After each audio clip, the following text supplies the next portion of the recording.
বাবা আজকে প্র্যাকটিক্যাল ক্লাসে আলু ভর্তা বানানি শিখাইবো আর টিনিং টিনিং সাইকেল চালানি শিখাইবো। তোরে আমি স্কুলে পাঠাইছি ইঞ্জিনিয়ার হওয়ার জন্য।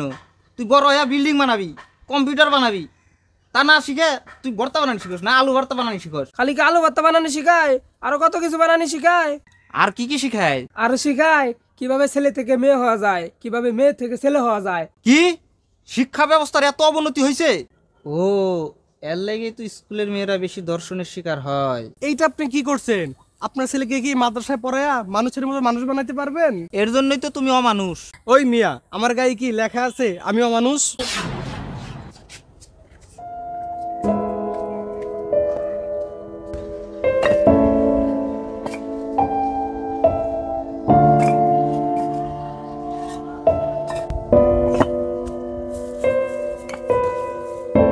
আব্বা টাকা দেন।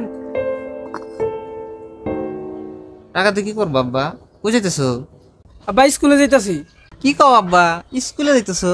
তোমার ব্যাগ কই? বাবা আজকে প্র্যাকটিক্যাল ক্লাস, বই খাতার দরকার নাই। আজকে কি এর প্র্যাকটিক্যাল ক্লাস? বাবা আজকে প্র্যাকটিক্যাল ক্লাসে আলু ভর্তা বানানি শিখাইবো আর টিনিং টিনিং সাইকেল চালানি শিখাইবো। কি তোরে আমি স্কুলে পাঠাইছি ইঞ্জিনিয়ার হওয়ার জন্য। তুই বড় হইয়া বিল্ডিং বানাবি, কম্পিউটার বানাবি, তা না শিখে তুই ভর্তা বানানি শিখোস না আলু ভর্তা বানানি শিখোস। আবার সাইকেল চালানো শিখোস, আবার টিরিং টিরিং করে।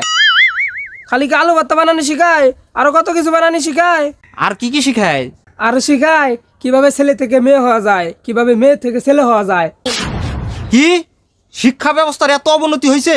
কি কো বাবা, আগের চেয়ে তো অনেক ভালো হয়েছে। এখন আগে মেয়েরা আইতো বুরকা পরা হিজাব পরা, এখন কি সুন্দর করে সাজুগুজু করে নেচে নেচে স্কুল আহে, কত সুন্দর দেখা যায়। ও এর লাগে তুই স্কুলের মেয়েরা বেশি দর্শনের শিকার হয়। তোরে আর আমি স্কুলে পড়াবো না। কেন বাবা, আমার স্কুলে পড়াবে না কেন? আমি গায়ের রক্ত পানি করে টাকা ইনকাম করি, আর সেই টাকা দিয়ে তোরে পড়ালেখা করাই, এইগুলো শেখার জন্য। আমার কি দোষ? আমার যা পড়াই আমি তাই পড়ি, আমার যা শিখাই আমি তাই শিখি। ঠিকই কইছো বাবা, তোমার কোনো দোষ নাই। দোষ হইল এই দেশের শিক্ষা ব্যবস্থা যারা চালায় তাগো দোষ। বাবা স্কুলে না পড়াইলে কই পড়াইবা? তরে আমি মাদ্রাসায় পড়ামু। আমার যদি মাদ্রাসায় পড়াও তাহলে কি আমি ইঞ্জিনিয়ার হইতে পারবো? এখন মাদ্রাসায় পড়লে ইঞ্জিনিয়ারও হওয়া যায়, ডাক্তারও হওয়া যায়, জজ ব্যারিস্টারও হওয়া যায়, সব কিছুই হওয়া যায়। তাই নাকি বাবা? মাদ্রাসায় পড়লে এত কিছু হওয়া যায়? হ বাবা, শুধু তাই না, তুমি যদি ডাক্তার ইঞ্জিনিয়ার হও তুমি দুর্নীতি করতে পারবা না, কারণ তোমার ভিতরে দিনই জ্ঞান থাকবে। তাছাড়া তুমি তোমার মা বাবাকে সম্মান করতে শিখবা, তাদেরকে বৃদ্ধাশ্রমে পাঠানোর কোনো চিন্তাভাবনাই তোমার আসবে না। তাছাড়া তুমি শিক্ষকদেরকে সম্মান করতে শিখবা, তোমার ভিতরে নৈতিক পরিবর্তন ঘটবে। ইঞ্জিনিয়ার হওয়ার পরে যখন দুর্নীতি করবা না, সবাই তোমাকে ভালোবাসবে, সম্মান করবে, শ্রদ্ধা করবে। তাছাড়া মাদ্রাসা লেখাপড়া করলে তোমার ইহকালেও লাভ, পরকালেও লাভ। মাদ্রাসায় পড়লে এত লাভ, তাহলে বাবা আমার মাদ্রাসায় ভর্তি করে দাও। হ বাবা, তোমারে আমি কালকেই মাদ্রাসায় ভর্তি করে দিব। আর শুধু তোমারই ভর্তি করবো না, পাশাপাশি সবাইরে বলবো তাদের ছেলে মেয়েরে যেন মাদ্রাসায় ভর্তি করে দেয়। সব বাড়িতে আছেন? এ মাস্টার সাহেব নাকি? কই আপনি? জি মাস্টার সাহেব, কি বলবেন? আপনার ছেলে কয়দিন যাবত স্কুলে যাচ্ছে না, তার শুনলাম আপনার ছেলেকে নাকি মাদ্রাসায় দিছেন। জি ঠিকই শুনছেন, আমার পোলারে আমি মাদ্রাসায় ভর্তি করে দিছি। এইটা আপনি কি করছেন? আপনার ছেলেকে কি মাদ্রাসায় পড়ায়া মানুষের মতো মানুষ বানাইতে পারবেন?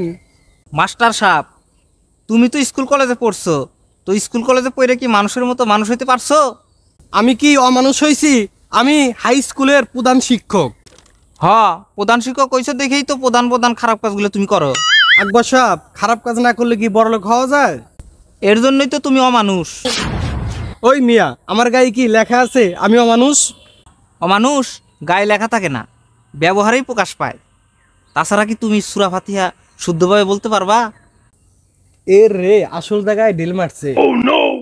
যদি সহি শুদ্ধভাবে কোরআন পড়তে জানতা আর সেই অনুযায়ী জীবন গঠন করতা, তাইলে দুর্নীতি করতা না।